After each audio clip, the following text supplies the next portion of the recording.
So we thought we should share what type of paperwork you need to come into Korea as a U.S. citizen.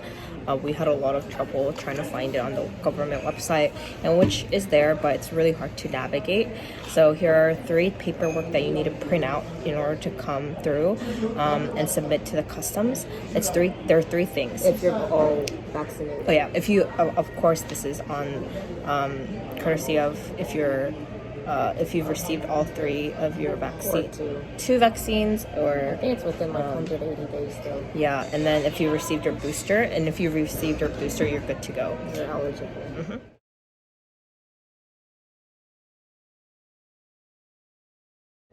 So the 3 paperworks that you need to print out before coming is your PCR test that says you've tested negative, but also you have to make sure that your name is the same name on your passport, and it includes your date of birth and what type of test it is. So and the date collected. Yeah, and the date collected on the receipt is something that you submit at the QR code.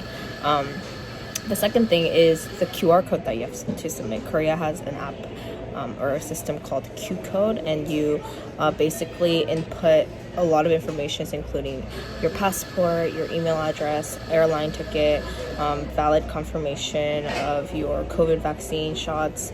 So the CDC card would do enough. And in the airplane, you also have to fill out a health conditions information and traveler's card. But those are what is included in the Q code. So once you submit it, they give you a QR code, and you print that and show it to customs when you land, and you're good to go. The third thing is the K-ETA. A lot of people might forget this, but Korea, in order to come in, you need to fill out a visa form, and you can just Google Korea visa as US citizens, and it'll lead you to a page, and you can just fill it out. It's a quick fill out, and once they accept it, they will give you a K-ETA validation form to your email, and you just print that out. So you want to print all 3 of them out. Mm-hmm. The PCR test, the QR code, and then the K-ETA. So.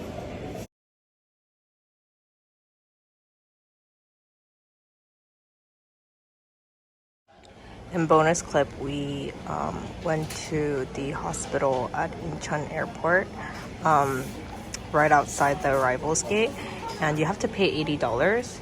But we're traveling for 13 days, so we had the visa that met the criteria. I think it's B and C. Yeah, only if you have B and C visas. And then we got it at 4:30, and we got our results by 8 p.m. the same day. You do have to pay $80, but I think it's worth your time if you're coming here for less than 2 weeks.